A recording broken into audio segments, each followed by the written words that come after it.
caught me drinking some water. Good morning, everyone, and welcome to this month's episode of Action Items with Let's Talk Supply Chain, where we give you actionable takeaways related to all things digital supply chain and manufacturing operations and industrialized construction. I am your host, Dyci, and I am excited to have you join us either for your first time or again today. This episode is brought to you by NewGen Architects, a digital transformation consulting agency helping businesses navigate the complex world of technology and supply chain management. The NGA team of digital supply chain experts works with clients in all phases of the implementation lifecycle, from initial planning to post-implementation support. This includes things like tool selection, project and program management, and business transformation roadmaps. To learn how NewGen Architects can support your business scale, please visit newgenarchitects.com for more information and to schedule a free discovery session with a member of our team. The next thing that I'm supposed to do is read through the upcoming events for September. So we had a great time at the Atlanta Build Expo last month, as well as a great time at the Women in Manufacturing lunch, which is actually how we found our guests for this month. So I'm really excited about that.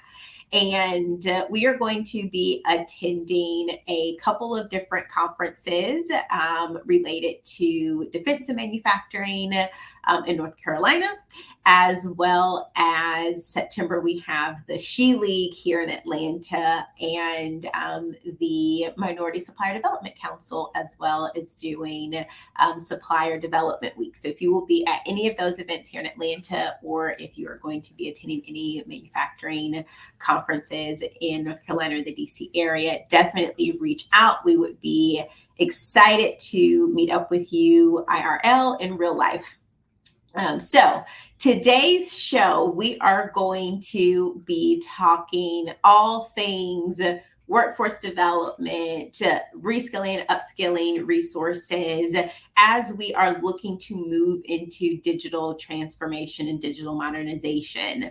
I have been talking a lot with the team internally. Many of the conversations that we've been having at different conferences, and a recurring theme is, really workforce development within the manufacturing and the industrialized construction space. But what does that even look like? How do we actually execute on that? How do we make sure that as we're looking to grow our companies and become more digitally literate, how do we bring our people along with us on the journey? So that includes a lot of reskilling, a lot of retraining, a lot of upskilling, and then finding partnerships to figure out how to make sure the new talent that we're bringing in already has some foundational elements for some of those skills.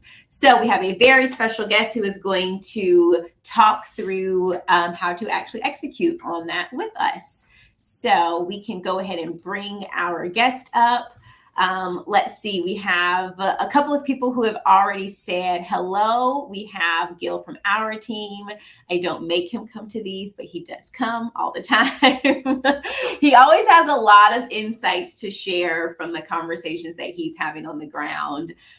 Denise, it was great catching up with you this week. Looking forward to continuing our conversations.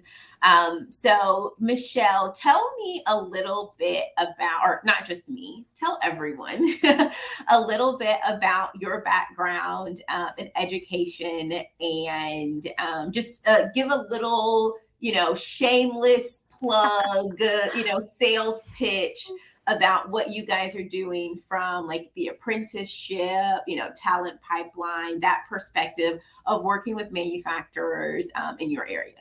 Well, thanks for having me. I'm very excited to be here. I'm Michelle Oglesby. I am one of the deans at North Georgia Technical College, and I think my official title, I oversee all of our industrial, automotive, and agriculture programs. Um, so, a little bit about myself, I've got 10 to 12 years in education. I moved over and became a dean a little over 2 years ago.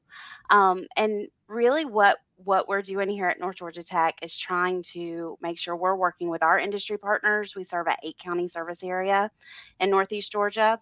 And as we are fine tuning our own programs, looking at programs to bring in, and looking at what the workforce need is in our area, making sure that we are hitting the needs as best we can, so that our graduates are going out into the workforce. They are someone that you want to hire, and that they are bringing in the skills in order to help you with your mission as you're out working every day and building your own companies. Thank you for that introduction. I'm gonna kick a question also to the audience. I'm just interested to see what if what we're saying is kind of resonating with people. It's great if you have already lived through this and you have some triumphs to share and some tips and tricks that you can share with everyone else. And if these are conversations that you guys are having internally with your team, essentially what we're hearing a lot of is I need people who understand digital and advanced manufacturing. I need them to know it now, but I can't find those people that know it. So my next solution in my mind is to develop that skill set internally. Hmm. But then how do I do that? So if you are experiencing, kind of the same challenge or conundrum, what are some different solutions that you guys are looking at? We would love to hear what you're doing, or if you're just like kind of suffering in silence and hoping that one day someone will show up and they will, have the solution. But one of the things that you mentioned, Michelle, a word that stood out to me was, identifying the needs, and that stood Hmm. out to me because that is actually our first action item. Oh, good. Yeah. So, from a manufacturer or company perspective on action items, we always want to make sure that we're saying and providing information that people can actually use Monday morning when they go back to work. So Hmm. one of those things is actually identifying and defining the needs. If someone were to go to a North Georgia Technical College and say, we need you guys to start to prepare students and or work with us to develop some sort of training for our current workforce. These are the topics that we need. These are the skill sets that we're missing. How have you seen that done? Or do people come to you with that information, or do you kind of try to pull it out for them? How do you work with manufacturers to figure out what those needs are for workforce development? So we see a little bit of both. We and stop me if I start getting way too into academic talk and jargon. But all of our programs meet at least twice a year with industry in a bit more formal setting. We call them our advisory committees. And what they do is they're talking about their program, they're talking about what standards are being taught, what certificates we have that students are able to earn within their diplomas and degrees. And it's meant to be a conversation between the industry in our area, our instructors, so that they're helping guide our ship in the right direction. One thing that we see that we're battling is industry is changing rapidly, especially with technology and how everyone is needing to embrace it.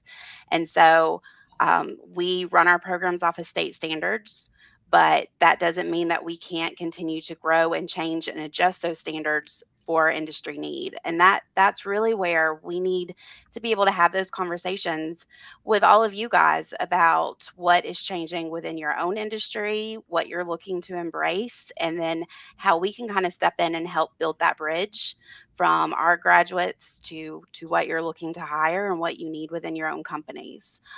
So that's a great place to start is reaching out to us or to the technical college in your area. There's 22 across the state of Georgia. We all share standards. We all share program objectives. And so being able to go through, revise, and change. The other piece that is really helpful in those conversations is we're able to embed additional industry certifications within our own programs. So we have had, industry partners say we need graduates who are OSHA 10 certified, OSHA 30 certified, forklift training, or any other thing in between.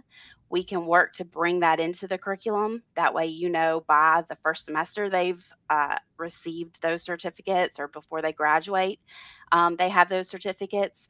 And that's things we're looking to do within each program area. As we partner with our industry and what they need. It's above and beyond the state standards, but it makes our students more marketable, and it makes them ready to walk in and be an asset to your company. Right. Now, a couple of things stood out to me, and I should have been writing it down, and I didn't. But one of the things that stood out is that you said you work with industry, Hmm. and you also mentioned the advisory committee. Hmm. When you say you work with industry, and this is a question maybe for everyone, but also just a question for me personally. Hmm. I know that at the federal level, there are different, manufacturing, not necessarily committees, but let's call it a committee for, Hmm. all intents and purposes. And when they say we partner with industry, it's partnering with the Bosches of the world, Hmm. and the Fords. And if you are a smaller, manufacturer, small and medium, what does it look like? How do I even know to navigate? Where do I find this advisory committee so that I can provide my insights and start to provide my needs and communicate my needs to this committee or whoever's creating the standards? No, that's a great question, because it's any school, it starts to become very large, and you don't know where to go first as a point of contact. Within our school, our instructors are a great first step. Reaching out and talking with them, they are helping students walk into positions. They're posting job positions for students to interview and start working at, even while they're in school. And so they really have a good pulse of the industry in our area, and the people that are looking to partner. They also head up their committees. So speaking with them first really helps make sure you're on the email list, make sure you're there for the invite, but also the dean. So I don't mind sharing my contact information, but reaching out to the dean or the academic affairs department within a technical college, they'll be able to connect you to the people who are setting up those committees. And it is, you hear about it and you think kind of the big companies, like even within my electrical line work program, you immediately think about Georgia Power, and they must be, the industry partner.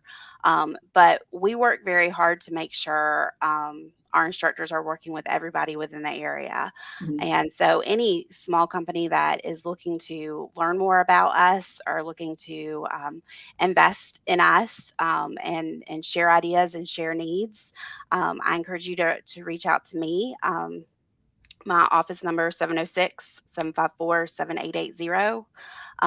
But also, And it's also on the technical college website. it is. Um, All the contact information. So all of these instructors that you're mentioning, the different deans, it's all on the website, it which is what we is. love about the partnerships with these organizations. It's Mhm. not like this hidden paywall of information. You can go right to the organization website, and many of them have like the direct contact, the information, and it doesn't take, I'm saying this, but also like correct me if I'm wrong, it doesn't take a long time, No, it because doesn't. when you're strapped for time, and you already don't have a lot of resource capacity, we hate to say like add another thing to your to-do list, Hmm. but it's one of those things that you add to the top because it takes so little time that you feel like you've accomplished something at the end of the day. So like go ahead and add that to the top, which is kind of leads into our second action item, is to reach out to local partners. So Hmm. one of the things that you've said, Michelle, is like we work in an 8 county area, Hmm. and we work in the state of Georgia. There are 22 other technical colleges. depending on where you, this isn't something that is unique to Georgia. This No. is something that, regardless of where you are, there are local educational institutions that do the same things that you are talking about right now. Hmm. Absolutely. And it's one of those things where as you're working with a technical college in your area or in other states, some may refer to it as a community college in their area. They have close partnerships with the other schools within their state. So what you may see as a need in your area, other schools and other industry partners are probably seeing the same thing. And so being able to keep that communication open, meeting the instructors, talking about what you're needing to see so that we can kind of shift standards, and shift our focus within the classroom. It really can and make a ripple effect and a huge impact, not just there within your area, but across the state. So what do you see? I mean, this is obviously not something that like you have an immediate problem. This is going to be an immediate solution. It takes a This little is bit. this is absolutely a long-term solution, Hmm. and you have to think of it from a strategic planning perspective. Hmm. So yes, we all know that people are experiencing, resource capacity issues right now, and we have the need now for people to Hmm. understand digital. So in a world where I'm trying to do my plan and figure out, okay, how do I solution what I have? How long is it going to take if I'm reporting to the board, if I'm reporting to executive leadership, whatever that looks like? We're talking about getting involved with the advisory committee. We're Hmm. talking about creating certification programs for current employees. We're talking about creating these kind of talent pipeline to make sure that people come into the company and they already have these foundational skill sets. How long does that take you guys to actually put something together? Well, it all depends on what it is. And I work in the academic affairs side, which is a bit more of the traditional, transcript credit, what you sort of think about when you think of going to college and taking courses. We also have a department, here called economic development. They also partner with industry and they work on creating, tailored instruction to the industry's need. So it really starts with, what is your goal, what is your objective, what do you need, and then depending on how quickly you want training or retraining to happen, you may be working with my department within academic affairs, which would be the traditional instructors and the diploma or degree programs, or you could be working with economic development and they're tailoring coursework, to your needs. And it could be, 1 day of training, it could be, 5 or 6 months of training, and they have a little more freedom and ability to go into the industry and teach there, to bring in some of their experts to guide instruction. With what objectives you may have. Um, or if you're looking for something a bit more formal and adjusting objectives and standards, students can partner with us. We talked a little bit about apprenticeship earlier. Um, but being able to have traditional classes 1 or 2 days a week, and then earning those diplomas, degrees, certificates along the way. Absolutely. So, what are you mentioned economic development? We Hmm. are talking about the technical college community.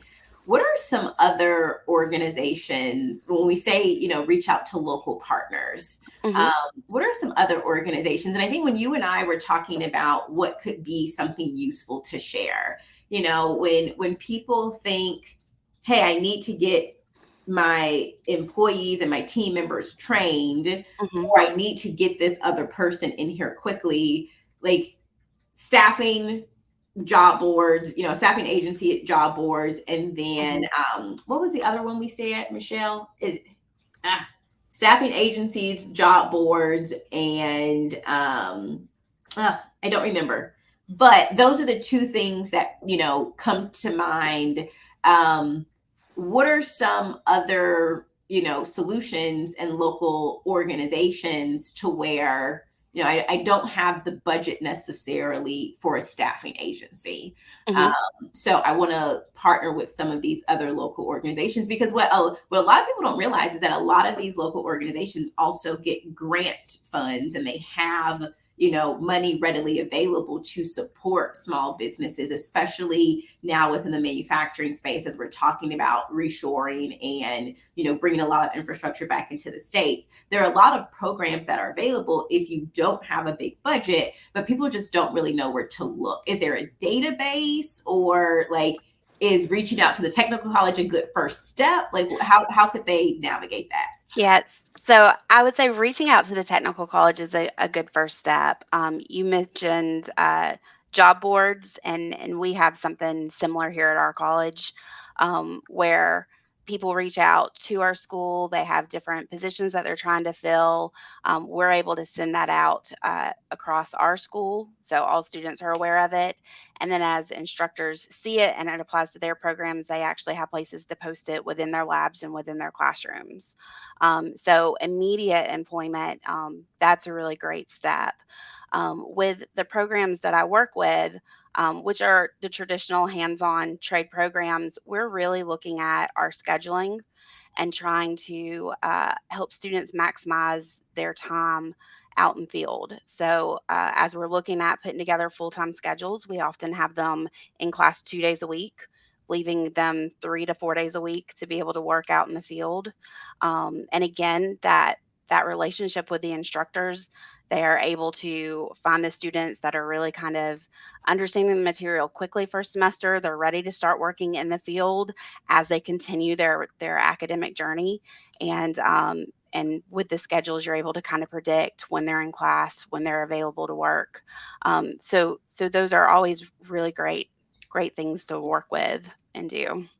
And one of the it kind of takes us, we're flowing very nicely, and we didn't I did not I made the action items this morning for Nicole to flash across the banner here, but you and I did not have a like flow of conversation chat. It Mm-mm. just happens to be flowing that way. So right now we're talking about having a realistic development timeline. Hmm. And the reason why that just came into my mind is because it's one of those things. So as I'm hearing what you're saying, it's putting some of the onus also back on the manufacturer. So you do have to have some sort of idea and plan around, for long term, we are going to be looking to work with the technical college through this. An apprenticeship program, you also have to create it. It's Hmm. kind of, I forget, I think I attended a webinar with CSCMP a couple of weeks ago. And it was, what do hourly employees want? Like, what do they want to see? How do they want to be treated? And aside from the obvious of like, they want to be treated like you treat salaried employees, Hmm. aside from that, one of the things that they talked about was like, they want to know where to go when they get there, who to talk to, how to navigate the building, parking Hmm. instructions, things like that. So I'm making this kind of connection to, yeah, you want to have an apprenticeship program, and it's nice to say we want to have an apprenticeship program, but what does that look like within your organization? Does someone do, like you said, if they're with us for 2 or 3 days and they're doing school the other 2 or 3 days, well, then what happens after that? What's this actually career development plan? And I find that as we're doing software implementations, as we're doing a lot of these, digital transformation initiatives, that can get missed a lot of times, to where, okay, why do I care as an individual to learn these things? What is my growth trajectory within the company look like? How is it different if I do learn the things, if I don't learn the things? Am I fast track to, supervisor? Like, what does that look like? And it's not just, okay, we had some kids that studied while they worked, and now they're working, and Hmm. we're not providing them any other additional career path. Yeah. Um, I think what we see with our students is, First of all, anyone that they work for that's willing to invest in them, um, they can appreciate and understand, one, some of the sacrifice or some of the um, unusual scheduling that had to happen in order for their dreams to be achieved. And that's one of those things that it's hard to measure the value of.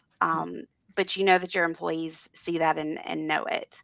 But the other thing that we see is we work very hard to make sure that we're not just teaching students the standards and having lecture and going through a textbook.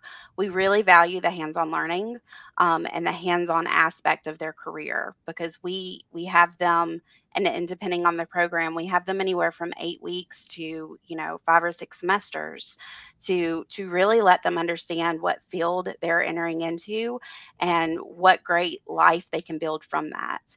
When you can partner that with working in the industry at the same time, there is a switch that goes off where students really understand what they're doing, and they have a love, or they have kind of that flame of interest Mhm. ignite, and that really makes a huge difference. So we and I'll use air conditioning for example. It's a program that's anywhere from 3 to 4 semesters long, depending on what schedule they take.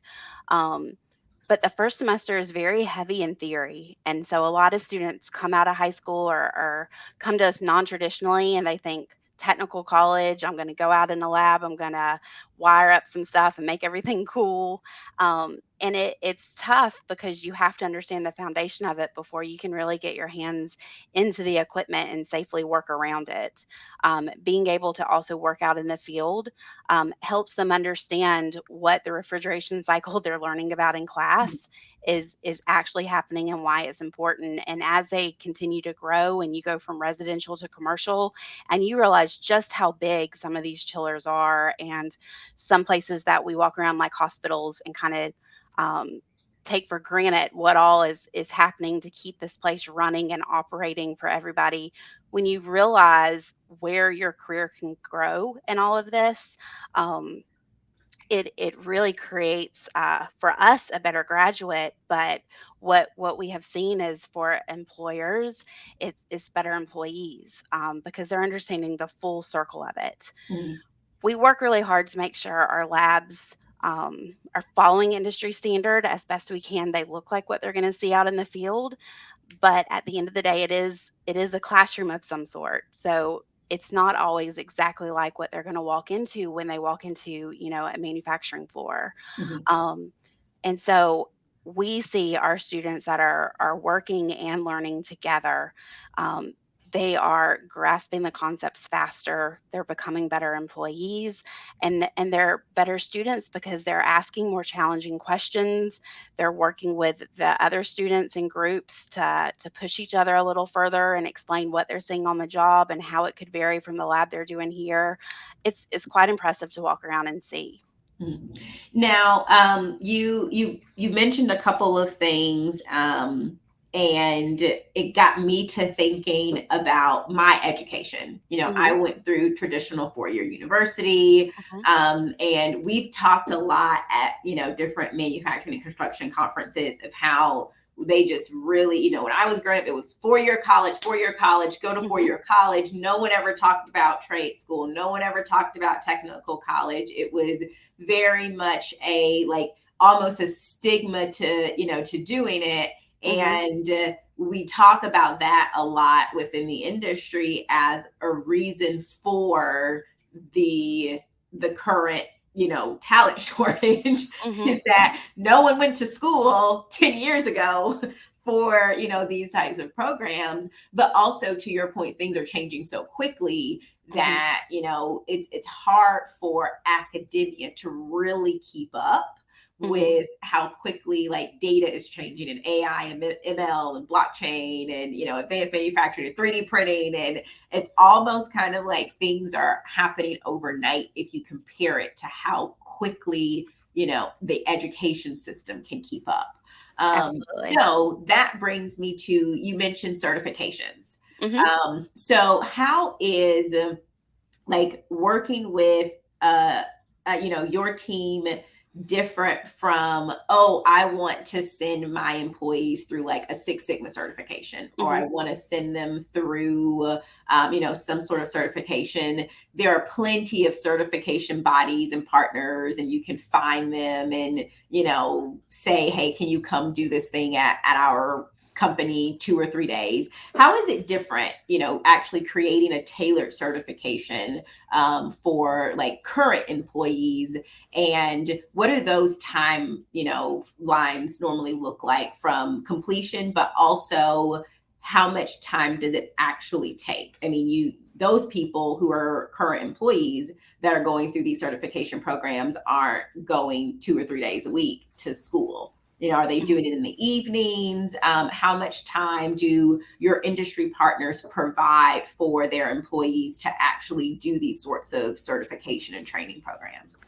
So that moves over into the economic development side a little bit, Mhm. but it's up to the industry and what they're looking for. I know a lot of times industry is not wanting to change um, what's happening on the line, and as they're working with employees that are running different shifts, they want everyone to receive additional training, but they can't just stop for 3 days or for a week and a half.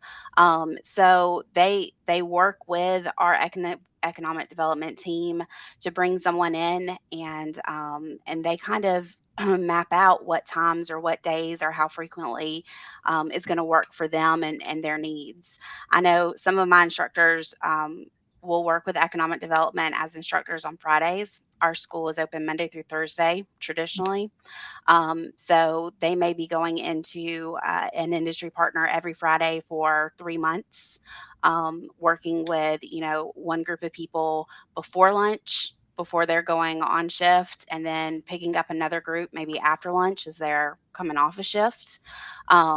Sometimes they will want 3 days in a row, or they'll look at bringing people in on the weekend.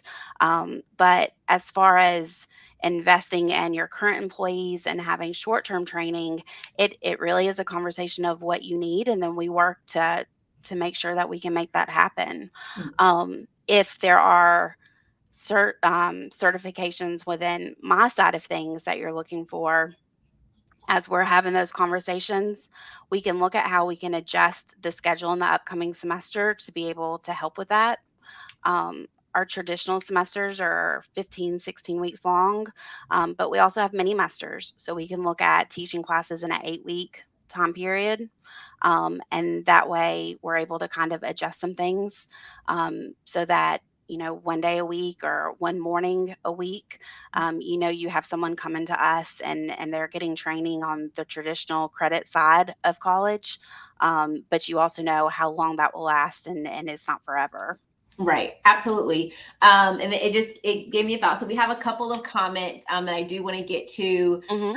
I agree wholeheartedly. We were talking about the talent pipeline, and to start reaching out to high schools and middle schools and start to Hmm. partner with them. Which yes, we love. Drew Crow is doing this. Megan Zimba is doing this.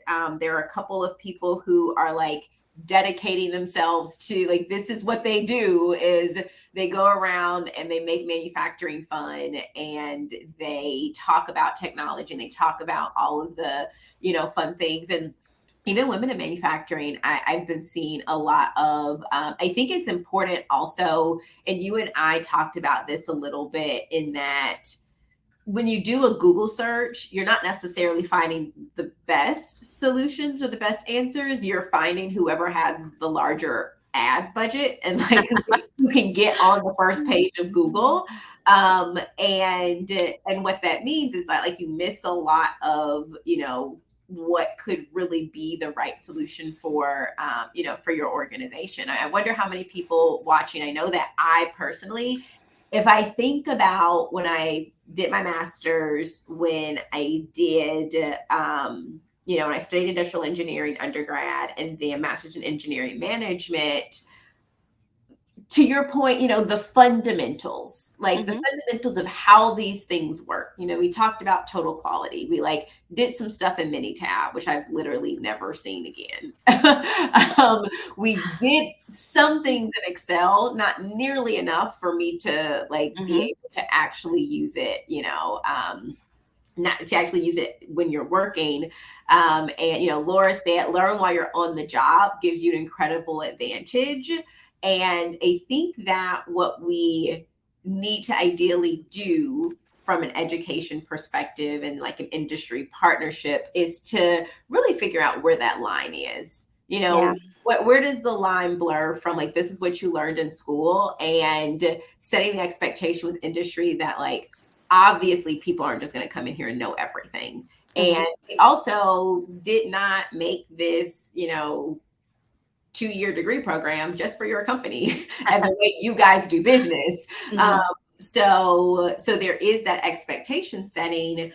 And again, a lot of the onus, this is not a way to say, hey, manufacturers, go put off your workforce development and like reskilling and upskilling, challenges on the technical college or on, your state MEP or on your local economic development team. It's really how do you work with them to figure out how to best have a good, robust workforce development, reskilling and upskilling, plan at your own organization. Well, and you mentioned, working with middle school and high schools and having students realize what options that they have. We just had, I think it was 325 eighth graders come through our campus yesterday.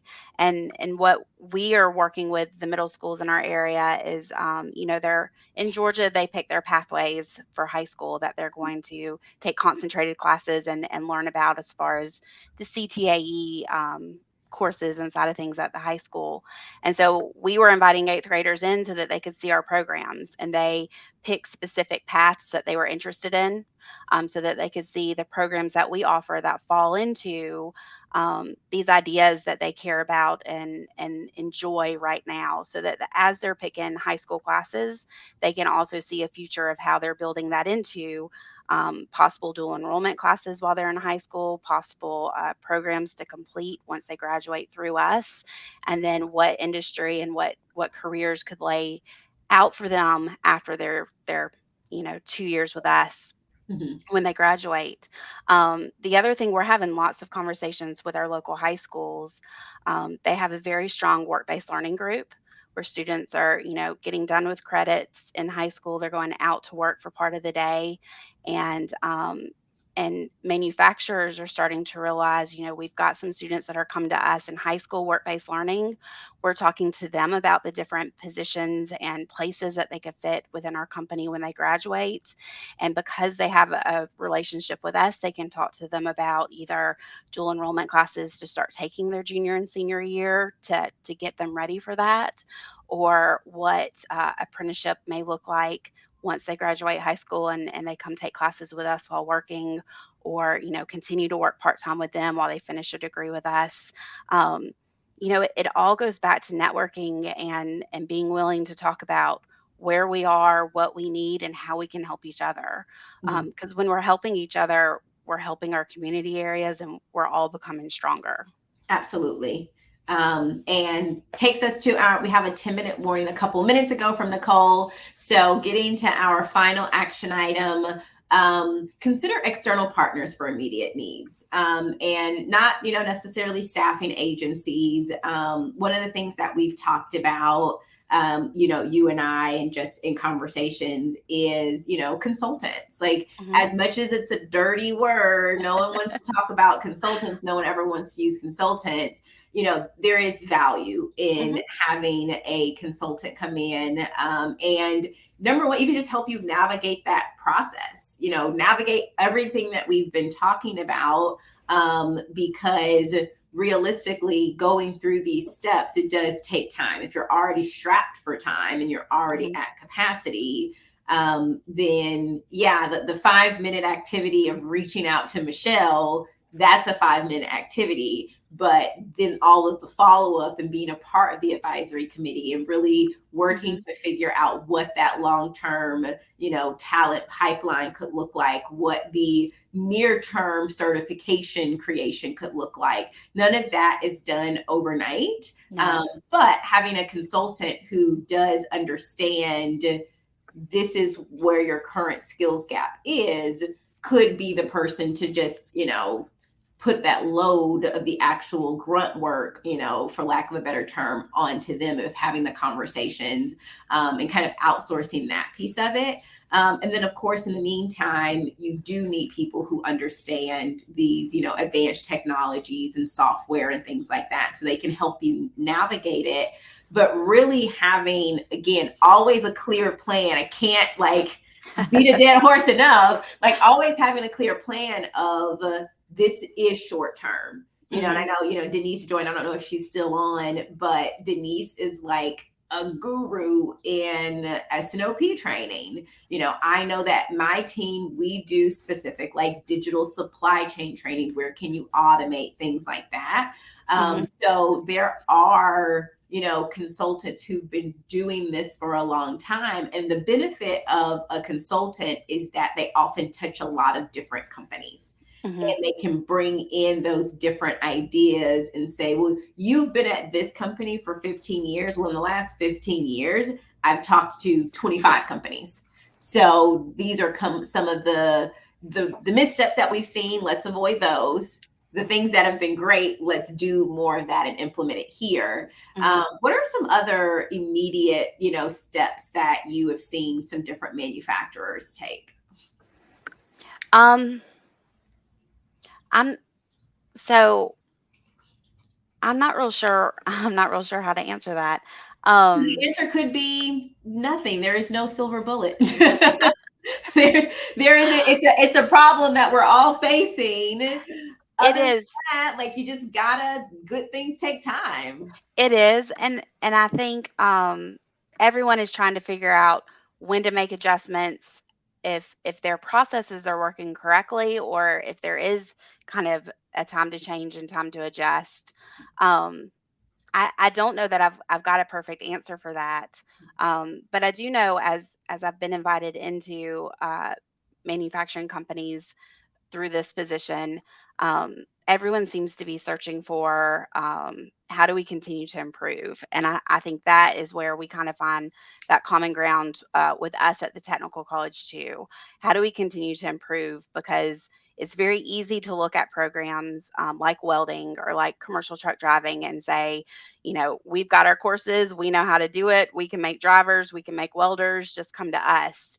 Um, but we can't become stagnant, and so it's why our continued conversations with industry, with people who are out there working, with people who are hiring our graduates or looking to hire our graduates, it's so important because we're all searching for how to continue to make this better. Mhm.